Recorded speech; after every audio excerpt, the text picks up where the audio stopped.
ഗാസയിൽ വെടിനിർത്തൽ കരാറിൽ അനിശ്ചിതത്വം. നമസ്കാരം, കൊട്ടാരക്കര മീഡിയയിലേക്ക് സ്വാഗതം.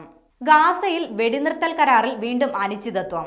ഇനിയൊരു അറിയിപ്പുണ്ടാകുന്നതുവരെ അടുത്ത ഘട്ട ബന്ദിമോചനം നിർത്തുകയാണെന്ന് ഹമാസ് വ്യക്തമാക്കിയിരിക്കുകയാണ്. ഇസ്രയേൽ വെടിനിർത്തൽ കരാർ ലംഘിച്ചുവെന്നാരോപിച്ചാണ് ഈ നീക്കം. ശനിയാഴ്ചയ്ക്കുള്ളിൽ എല്ലാ ബന്ദികളെയും വിട്ടയച്ചില്ലെങ്കിൽ കരാർ അവസാനിപ്പിക്കുമെന്ന് അമേരിക്കൻ പ്രസിഡന്റ് ഡൊണാൾഡ് ട്രംപും അറിയിച്ചിട്ടുണ്ട്. ഹമാസിന്റെ പ്രഖ്യാപനം വെടിനിർത്തൽ കരാറിന്റെ പൂർണ്ണമായ ലംഘനമാണെന്ന് ഇസ്രയേൽ പ്രതിരോധ മന്ത്രി പ്രതികരിച്ചു. ഏത് സാഹചര്യവും നേരിടാൻ തയ്യാറെടുക്കുമെന്ന് ഇസ്രയേൽ സൈന്യത്തോട് ആവശ്യപ്പെടുകയും ചെയ്തിട്ടുണ്ട്.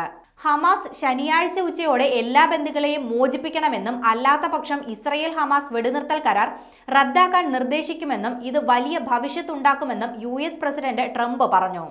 തിങ്കളാഴ്ച ഓവൽ ഓഫീസിൽ മാധ്യമപ്രവർത്തകരോട് സംസാരിക്കവേ വെടിനിർത്തൽ കരാറിൽ തീരുമാനമെടുക്കേണ്ടത് ഇസ്രയേൽ പ്രധാനമന്ത്രി ബെഞ്ചമിൻ നെതന്യാഹു ആണെന്നും ട്രംപ് പറഞ്ഞിരുന്നു.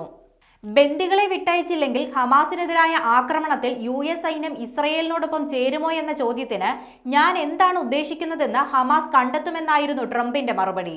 ബന്ദികളിൽ പലരും മരിച്ചുവെന്നാണ് താൻ കരുതുന്നത്. താൻ സ്വന്തം അഭിപ്രായമാണ് പറയുന്നതെന്നും ഇസ്രയേലിന് അത് അസാധുവാക്കാൻ സ്വാതന്ത്ര്യമുണ്ടെന്നും ട്രംപ് കൂട്ടിച്ചേർത്തു. ഇക്കാര്യത്തിൽ അന്തിമ തീരുമാനം എടുക്കേണ്ടത് ഇസ്രയേലാണെന്നും അദ്ദേഹം വ്യക്തമാക്കി. പ്രധാനമന്ത്രി ബെഞ്ചമിൻ നെതന്യാഹു തന്റെ സുരക്ഷാ സംഘവുമായി കൂടിയാലോചന നടത്തുന്നുണ്ടെന്നും ഹമാസിന്റെ പ്രഖ്യാപനത്തെ തുടർന്ന് ചൊവ്വാഴ്ച പ്രാദേശിക സമയം വൈകുന്നേരം 7 മണിക്ക് നടക്കാനിരുന്ന രാഷ്ട്രീയ സുരക്ഷാ മന്ത്രിസഭാ യോഗം രാവിലത്തേക്ക് മാറ്റിയെന്നുമാണ് വിവരം.